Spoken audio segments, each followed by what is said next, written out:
ሰላም ጤና ይስጥልኝ የቻና ቤተሰብ ተመልካችና አድማጮች ለሰዓቱ የተመረጡ መረጃዎችን አጠናክረን ይዘን ቀርበናል።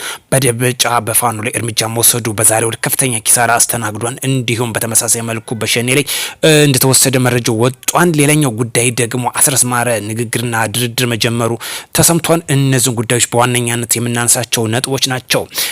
ሻዕቢያና ህወሓት ከሚፈልጉት የፋኖን ድርድርና ንግግር ነው። ምክንያቱም ወልቃይትን ወረራ መፈጸምና መገንጠል ዋናኛ አጀንዳቸው እንደሆነ ይታወቃል።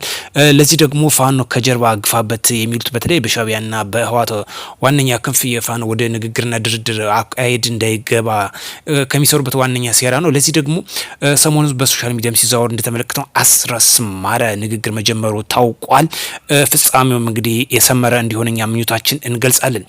በዋነኝነት ከዚህ ጋር ከምናነሳበት በዋነኝነት ህወሓቶች የመጀመሪያ አከርካሪው መስመር የሚፈልጉት መንግስት እንዲፈርስ ነው። መንግስት ከፈረሰ ወልቃይትን ጠቅልሎ መገንጠል ነው። ሻዕቢያም የኢትዮጵያ መሬት ወረራ መፈጸም ነው። ሌላ አጀንዳ የላቸውም። ለዛ ነው ጽምዶ ምናምን ጀምረናል የሚሉት። እዚህ ጋር ይዘን በፋኖ ላይ በደንበጫ ዙሪያ ላይ ከፍተኛ ኪሳራ በዘሮት አስተናግዷል። መንግስት ያቀርቡኝ ሰላም አማራጭ አንቀበልም ባሉ ላይ ከፍተኛ ኪሳራ እንደ ምሽግ አድርጎ የሚጋግሩበት የሚያቦኩበት ሊጥ ሳይቀር እንዳለ እየደፉት ነው የወጡት። ልብሳቸው የትጥቅ መሳሪያቸው እንዳለ እየበተኑት ነው የሄዱት። በዚህም ከፍተኛ ኪሳራ ማስተናገዱ ተገልጿል ማለት ነው። አይቀጡ ቅጣት ነው የተቀጡት። ይሄ አንዱ ማሳያቸው መንገድ ነው። የትጥቅና የምግብ ማብሰያ ምናምን የሚጠቀሙበትን እንዳለ እያዝረከረኩት የሄዱበት ጉዳይ ነው። በተለይ ደግሞ በዛሬው ዕለት ከፍተኛ ኪሳራ ካስተናገድ በሰሜን ሸዋ ዞን ያያ ቀበሌ ተብሎ በሚታወቀው አካባቢ በተለይ በዚህ ቀጠና የሸኔ ታጣቂ ቡድን ከፍተኛ ኪሳራ ያስተናገደበት መሆኑን የተገለጸው በተለይ በሰሜን ሸዋ ዞን ያያ ጉለሌ አካባቢ ተብሎ በሚንቀሳቀሱ የሸኔ ቡድን ሻምበል አመራር ጃል ፍሮማሳ ተብሎ የሚታወቀውና ሌሎች 16 የሸኔ አባላትን መደምሰሱ ተገልጿል። 3ቱ በምርኮኛ መልኩ ገቢ ተደርገዋል። በተለያየ የትጥቅ መሳሪያዎችም ሲጠቀምበት የነበረው የቁሳቁስም በምርኮኛ መልኩ ገቢ ተደርጓል ማለት ነው። በተጨማሪ የተለያዩ ትጥቆች፣ ክላሾችና ጥይቶች፣ የሽጉጦች፣ ቦምቦች፣ የብሬን ጥይቶች ተማርከዋል። ግዳጁን በላቀ ብቃት እየተወጣ የሪፐብሊካን ጥበቃ ኃይል ክፍለ ጦር ነው የገለጸው። የሽብር ቡድን መንገደኞችን በመዝረፍና ዜጎችን በማፈን የህብረተሰቡ ሰላም ይነሳ እንደነበር የክፍለ ጦሩ አሸባሪውን በመደምሰሱ የሱሉልታ ወረዳ አስተዳዳሪ አቶ ሲሳይ ባሻዳ ገልጸዋል ማለት ነው። አክለውም ነዋሪዎች ቀለብ በመስፈርና በዝርፊያ ፍዳ ሲያሳዩ እንደነበር የገልጸዋል። በተለያየ ቀጠና እንግዲህ ይሄ ዘራፊ ቡድን መሆኑ ነው የሚታወቀው።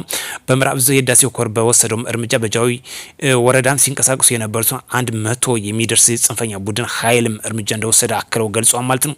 ስለዚህ በተለያየ ቀጠና መንግስት ህግ የማስከበር ዘመቻ እየወሰደ ይገኛል። ይሄ አሸባሪነት ነው።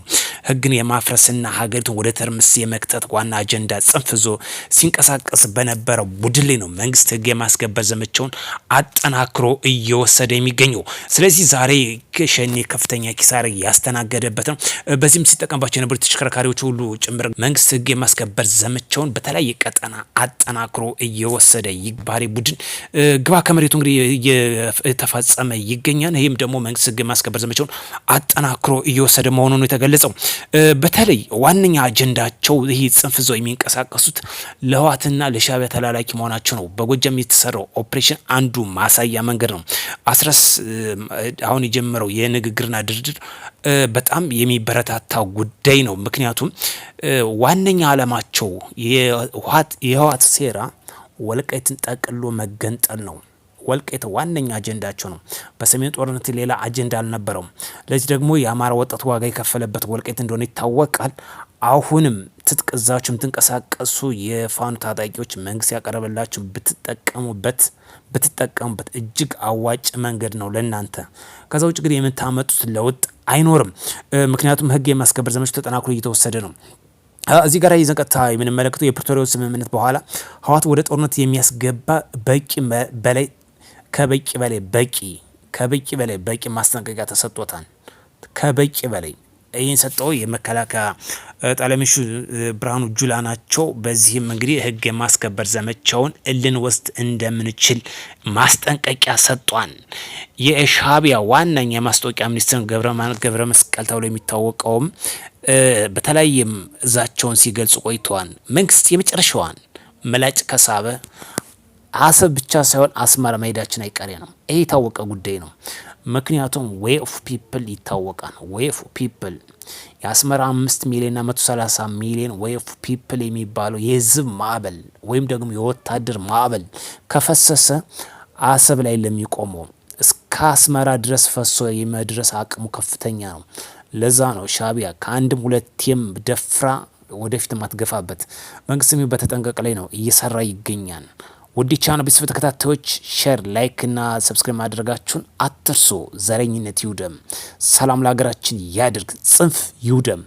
በተለይ የፋኑ ታጣቂዎች ለአማራ ነው የምትሉት ቀልብ ካላችሁ አሁን ሰከን ብላችሁ መስማት አለባችሁ። እየተዋጋችሁ ያላችሁ ለህወሓት ጽንፍ ዞ ለሚንቀሳቀሰው ነው። ለህወሓት የተገንጣይነት ከኢትዮጵያ የመገንጠል አላማ ላለው ለህወሓትም ተዋጉ። እነሱ በታዛቢነት ከኋላው ነው ሾው ቀጥልበት እያሉ ቁጭ ብለው የሚመለከቱት የፋኑን የመጨረሻ ጣፈንታ ለመመልከት ነው። የት ይደርሳን፣ ትጥቁን የት ያድርሰዋን፣ ትግሉን የት ያደርሰዋን የሚለው ለመመልከት ነው። ሻቢያና እሷ በሴራ ኢትዮጵያን ለመፈራረስና ለመገነጣጠል ነው። ከጀርባቸው ደግሞ ግብጽን አዝለው ነው የሚንቀሳቀሱት። ለዚህ መንግስት በቂ ዝግጅት አድርጓል። አስፈላጊ ከሆነ በቂ ዝግጅት ተደርጓል። አሰብ አይቀርም። በቃ የፈለገው ታምር ይፈጠር አይቀርም። ይህም ከፍተኛ አመራሮች እስከ ጠቅላይ ሚኒስትር ድረስ የተናገሩበት ጉዳይ ነው። ሰሞኑን በተወካዮች ምክር ቤት ጠቅላይ ሚኒስትር ዶክተር አብይ ቀርቦ የተናገረበት ጉዳይ ነው። የሚለወጥ የሚሰረዝ አቋም የለም። ይሄ የመንግስት ዋነኛ አቋም ነው። ምክንያቱም አሁን ያለው መንግስት የባለቤት መንግስት ነው። የባለአደራ መንግስት ሳይሆን የባለቤትነት የኢትዮጵያዊነት ያለው ስሜት ነው። ህወሓት በነበረበት ጊዜ አንድ በስተት እንኳን አንስተው አያውቁም። ስለዚህ ባለቤት ያለው መንግስት ስላለ የአሰብ ጉዳይ የማይቀር ጉዳይ ነው። ወደፊት የምንገሰግስበት ነው። ለዚህ ደግሞ በዋነኛ ቀይ ባህርና አሰብ ነው።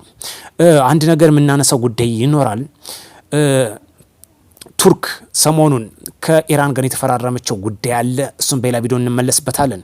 ኤፍራጥስና ጤግሮስ ወንዞች ከቱርክ ተነስተው ወደ ኢራን የሚፈሱበት በዚህ ታላቁ የተፈራረሙበት ፊርማ ተብሏል። እኛም በአባይ ጉዳይ እዚህ ጋር አያይዘን በሌላ መረጃ የምንመጣበት ይሆናል። እጅግ በጣም የሚገርም ነው። ለግብጽ ትልቅ ትምህርት የሚሰጥ ጉዳይ ነው። ይህን እንመለስበታለን። እስከዛ ድረስ መልካም ምሽት ሲሆንላችሁ አውዲዮ እመኛለሁ።